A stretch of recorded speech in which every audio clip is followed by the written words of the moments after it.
ನೀವುಗಳು ಒಂದು ಹೊಸ ಬೈಕ್ ತಗೊಂಡಾಗ ನಿಮ್ಮ ಮನೆ ದೇವರಿಗೆ ಪೂಜೆ ಮಾಡಿಸೋದಕ್ಕೆ ತಗೊಂಡು ಹೋಗ್ತೀರಾ. ಆದರೆ ಅಫ್ಘಾನಿಸ್ತಾನಕ್ಕೆ ಪಾಕಿಸ್ತಾನಕ್ಕೆ ಬಂದಂತಹ ಪರಿಸ್ಥಿತಿ ನಮ್ಮ ಸುತ್ತಮುತ್ತ ಬಂದಾಗ ನೀವು ಹೊಸ ಬೈಕ್ ತಗೊಂಡ್ರೆ ನೀವು ಎಲ್ಲಿಗೆ ಹೋಗಿ ಪೂಜೆ ಮಾಡಿಸ್ತೀರಾ? ನಿಮ್ಮ ಮನೆಯಲ್ಲಿ ವರ್ಷಕ್ಕೆ ಒಮ್ಮೆ ಮನೆ ದೇವರಿಗೆ ಹೋಗಿ ಪೂಜೆ ಮಾಡಿಸ್ಕೊಂಡು ಬರ್ತೀರಾ.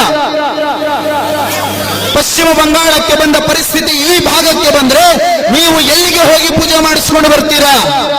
ನಿಮ್ಮ ಅಕ್ಕಪಕ್ಕ ಕೂತಿರ್ತಕ್ಕಂಥ ಮನೆಗಳಲ್ಲಿ ಮಕ್ಕಳು ಹುಟ್ಟಿದಾಗ ಮುಡಿ ಕೊಡೋದಕ್ಕೆ ಅಂತ ಹೇಳಿ ಕುಲದೇವರ ದೇವಸ್ಥಾನಕ್ಕೆ ಹೋಗಿ ಮುಡಿ ಕೊಟ್ಕೊಂಡು ಬರ್ತೀರಲ್ಲ. ಪಾಕಿಸ್ತಾನ, ಬಾಂಗ್ಲಾ, ಅಫ್ಘಾನಿಸ್ತಾನಕ್ಕೆ ಬಂದ ಪರಿಸ್ಥಿತಿ ಈ ಭಾಗಕ್ಕೆ ಬಂದಾಗ ನೀವು ಎಲ್ಲಿಗೆ ಹೋಗಿ ಮುಡಿ ಕೊಡ್ತೀರಿ? 3 ದಿನ 4 ದಿನ ರಜೆ ಸಿಕ್ಕಿದ್ರೆ ಧರ್ಮಸ್ಥಳ, ಹೊರನಾಡು, ಶೃಂಗೇರಿ, ಹಳೆಬೀಡು ಅಂತ ಪುಣ್ಯ ತೀರ್ಥಗಳಿಗೆ ಯಾತ್ರೆಯನ್ನು ಹೋಗಿ ಬರ್ತೀರಲ್ಲ. ಪಾಕಿಸ್ತಾನದಲ್ಲಿ, ಅಫ್ಘಾನಿಸ್ತಾನದಲ್ಲಿ ಪುಣ್ಯ ಕ್ಷೇತ್ರಗಳು ಧ್ವಂಸವಾದ ರೀತಿಯಲ್ಲಿ ಮುಂದೊಂದು ದಿನ ಏನಾದ್ರೂ ನಮ್ಮ ಎಚ್ಚರಿಕೆ ತಪ್ಪಿ ಭಾಗದಲ್ಲಿ ಆ ಘಟನೆಗಳಾದ್ರೆ ಎಲ್ಲಿಗೆ ಹೋಗ್ತೀರಿ? ನೀವು ಬೆಳೆದ ಮೀಸಲನ್ನ ಮಠಮಾನ್ಯಗಳಿಗೆ ದಾನ ಮಾಡ್ತೀರಲ್ಲ ವರ್ಷ ವರ್ಷ. ಆ ಮಠಮಾನ್ಯಗಳೇ ಇಲ್ಲದೆ ಹೋದಂತ ಸಂದರ್ಭದಲ್ಲಿ ಯಾರಿಗೆ ದಾನ ಮಾಡ್ತೀರಿ? ಜೀವನದಲ್ಲಿ ಒಮ್ಮೆಯಾದರೂ ಕಾಶಿಯನ್ನ ನೋಡಬೇಕು, ರಾಮೇಶ್ವರವನ್ನ ನೋಡಬೇಕು, ಅಮರನಾಥವನ್ನ ನೋಡಬೇಕು ಅಂತ ಪ್ರತಿಯೊಬ್ಬ ಹಿಂದೂಗಳು ಆಸೆ ಇರುತ್ತಲ್ಲ. ಅದೇ ಪುಣ್ಯ ಕ್ಷೇತ್ರಗಳ ಇಲ್ಲದೆ ಹೋದಾಗ ಎಲ್ಲಿಗೆ ಹೋಗುತ್ತೀರಿ ನೀವು ಪುಣ್ಯ ತೀರ್ಥಯಾತ್ರೆಯನ್ನ ಮಾಡೋದಕ್ಕೆ? ಈ ಪ್ರಶ್ನೆಯನ್ನ ಕೇವಲ 5 ಪ್ರಶ್ನೆಯನ್ನು ನಾನು ನಿಮಗೆ ಕೇಳಿದ್ದೇನೆ, ಬೇರೆ ಯಾವ ಪ್ರಶ್ನೆಗಳನ್ನು ನಾನು ಕೇಳಲಿಲ್ಲ.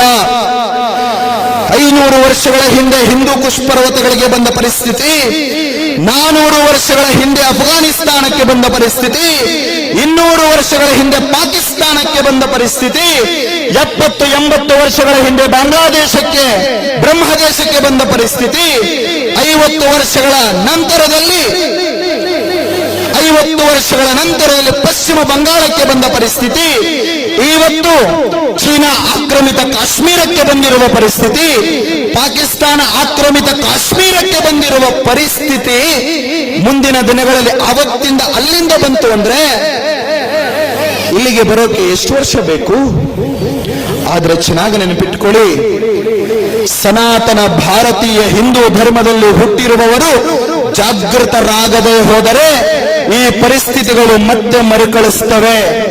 ಆತ್ಮೀಯರೇ, ನಾನು ಇಷ್ಟೆಲ್ಲ ಯಾಕೆ ನಿಮ್ಮನ್ನ ಕೈ ಮುಗಿದು ಬೇಡ್ಕೊಳ್ತೇನೆ ಅಂದ್ರೆ, ಭಾರತ ಚೆನ್ನಾಗಿದ್ರೆ ಹಿಂದೂ ಧರ್ಮ ಸುರಕ್ಷಿತವಾಗಿರುತ್ತೆ. ಹಿಂದೂ ಧರ್ಮ ಸುರಕ್ಷಿತವಾಗಿದ್ರೆ ಹಿಂದೂಗಳು ಸುರಕ್ಷಿತರಾಗಿರ್ತಾರೆ. ಹಿಂದೂಗಳು ಸುರಕ್ಷಿತವಾಗಿದ್ರೆ ಜಗತ್ತು ಸುರಕ್ಷಿತವಾಗಿರುತ್ತೆ ಕಣ್ರಿ, ಜಗತ್ತು ಸುರಕ್ಷಿತವಾಗಿರುತ್ತೆ.